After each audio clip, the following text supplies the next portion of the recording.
നമുക്കിന്ന് ചേമ്പും തണ്ട് കൊണ്ടൊരു പുളിശ്ശേരി ആക്കാൻ ഒരു കായും ഞാൻ മുറിച്ച് കൊണ്ടുവച്ചിട്ടുണ്ട്. ചേമ്പും തണ്ട്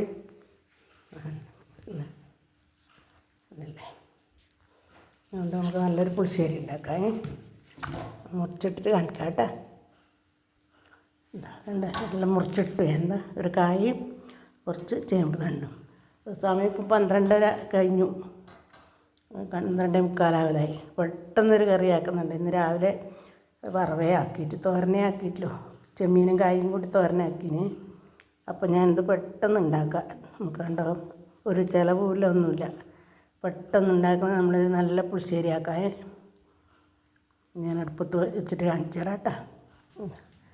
മഞ്ഞൾപ്പൊടിയും ഉപ്പും കൂടെ ഇതിലിട്ട് കുറച്ച് വെള്ളം കൂടെ വെച്ചിട്ട് അടുപ്പത്ത് വെക്കുക. അത്രയും വേണ്ടെങ്കിൽ ശരിക്കും പറഞ്ഞാൽ ഒരു വിസിലുണ്ടായാൽ മതി. ഇത് 2 വിസിലാക്കി നമുക്ക് കുറച്ച് വേഗം ഇത് ഉരിയെടുക്കാം. എന്നാൽ അധികം പോകില്ലല്ലോ.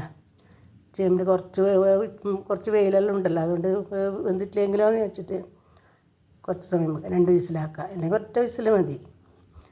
ശരി, എന്നാൽ എൻ്റെ അടുപ്പത്ത് വെച്ച് കത്തിക്കുക. തേങ്ങ ചിരകി അത് അരക്കുകയും ചെയ്യാം. തേങ്ങ ചിരകി വെച്ചിട്ടുണ്ട്, ജീരകം ഇട്ടിട്ടുണ്ടെങ്കിൽ നമ്മളെ വെള്ളക്കാന്താരി ഉണ്ടല്ലേ, എരിവൊന്നുമില്ല, എരിവ് കുറവാണ് ഇതിന്. അതുകൊണ്ട് അല്ലെങ്കിൽ ഇത്രയും ഇട്ടുകൂടാ, എരിവില്ലതാണെങ്കിൽ ഇത്രയും ഞാൻ അരച്ചു കൊണ്ടുവരാം കേട്ടോ. അതായത് 2 വിസിൽ അടിച്ചിട്ട് വെച്ചു. വേണ്ട, നമ്മളെ ചേമ്പും കായും കണ്ട നന്നായിട്ട് ഇതാ വെന്തിട്ടുണ്ട്. അതാ എന്നെ എന്തൊരു കൊതിയാവുന്നത് വേണ്ട. ഇതാ കാണുമ്പോൾ തന്നെ നമുക്കിതിൽ അരപ്പ് വയ്ക്കാം. തൈരും കൂട്ടി അരച്ചത്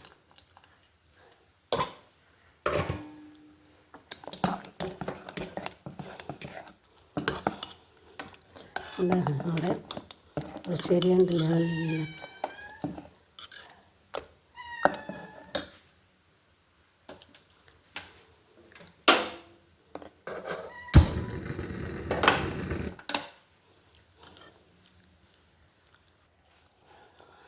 നമ്മുടെ കറിവേപ്പിലയും ഇട്ടിട്ടുണ്ട്. നമ്മളെ തന്നെയാണ്, എല്ലാം നുള്ളി ഇല്ലാണ്ടായി.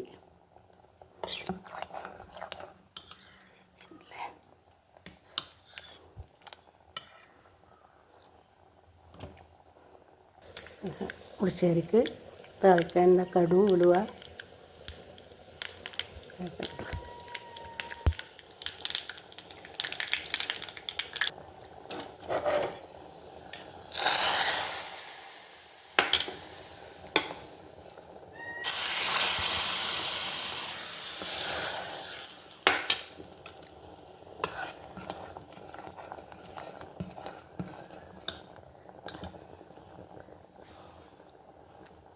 അടിപൊളി പുളിശ്ശേരി, നമ്മൾ 2 വീട്ടിലേക്ക് മതി. ഇത് ഉണ്ടല്ലേ.